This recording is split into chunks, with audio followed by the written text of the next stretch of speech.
Tirupati to Shirdi రైలును కేంద్ర railway శాఖ సహాయ మంత్రి సోమన్న ఢిల్లీ నుంచి వీడియో కాన్ఫరెన్స్ ద్వారా పచ్చజెండా ఊపి ప్రారంభించారు. ఈ కార్యక్రమంలో తిరుపతి ఎంపీ గురుమూర్తి, రాజ్యసభ సభ్యులు మేడా రఘునాథ్ రెడ్డి పాల్గొన్నారు. తిరుపతి నుంచి షిరిడి రైలుతో ప్రయాణికులకు మరింత సౌకర్యం ఏర్పడుతుందన్నారు ఎంపీ గురుమూర్తి. షిరిడీకి అదనపు రైలు నడపాలని అనేక సందర్భాల్లో రైల్వే మంత్రిని కలిశామని, తమ విజ్ఞప్తితో కేంద్రం తిరుపతి టు షిరిడీకి మరో రైలు నడపడం సంతోషకరమని అన్నారు ఎంపీలు గురుమూర్తి, మేడా రఘునాథ్ రెడ్డి.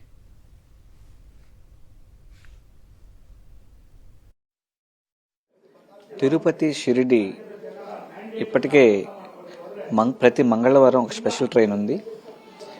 దానికి తాకిడి మరీ ఎక్కువైపోవడం, ప్రయాణికుల రద్దీ మహారాష్ట్ర ఆంధ్రప్రదేశ్ మధ్య చాలా ఎక్కువగా ఉండడం వల్ల అదనపు ట్రైన్, ఇంకొక ట్రైన్ కావాలని గౌరవనీయులు అశ్విని వైష్ణవ్ గారు రైల్వే మంత్రి గారిని కోరడం జరిగింది. అలాగే సోమన్న గారు ఎంఓఎస్ మినిస్టర్ గారిని కోరడం జరిగింది. సో వాళ్ళు పెద్ద మనసుతో ఇమీడియట్గా శాంక్షన్ చేయడం జరిగింది. ఈరోజు ఉదయాన్నే లాంచ్ చేయడం జరిగింది కూడా. తిరుపతి రైల్వే స్టేషన్లో ప్రతినిత్యం ఒక రోజుకి 70,000 మంది ప్రయాణికులు ప్రయాణం చేస్తూ పోతూ ఉంటారు. సో హైయెస్ట్ రెవెన్యూ కూడా తిరుపతి నుంచే జనరేట్ అవుతుంటుంది. కాబట్టి తిరుపతి నుంచి ప్రయాణం చేసే వాళ్ళందరి సౌకర్యార్థం బాలాజీ డివిజన్ కూడా ఇవ్వాలని కోరడం జరిగింది. దాన్ని కూడా పరిశీలిస్తామని చెప్పారు.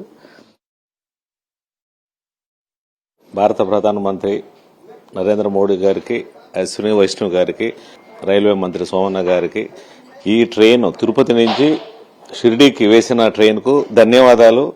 వైఎస్ఆర్ పార్టీ తరఫున, జగనన్న తరఫున, ఆంధ్రప్రదేశ్ ప్రజల తరఫున వారందరికీ ధన్యవాదాలు చెప్తున్నాను. మరి ముఖ్యంగా మన సోమన్న గారికి ధన్యవాదాలు చెప్తున్నాను. అలాగే బాలాజీ డివిజన్ గురించి అడగడం జరిగింది. గత 2 సార్లు పార్లమెంట్లో కూడా, రైల్వే మీటింగ్స్లో పార్లమెంట్లోనే అడగడం, రాజ్యసభలో కూడా అడగడం జరిగింది, లోక్సభలో అడగడం జరిగింది. మొన్న 3 days బ్యాక్ కూడా ప్రత్యేకంగా నేను, గురుమూర్తి గారు ఇద్దరము వెళ్ళి ఐశ్వర్య వైష్ణవ్ గారిని రిక్వెస్ట్ చేయడం జరిగింది. తెలుగు ప్రజలకు, కన్నడ ప్రజలకు, మహారాష్ట్ర ప్రజలకు అందరికీ కూడా ఇది చాలా సౌకర్యంగా ఉంటుందండి.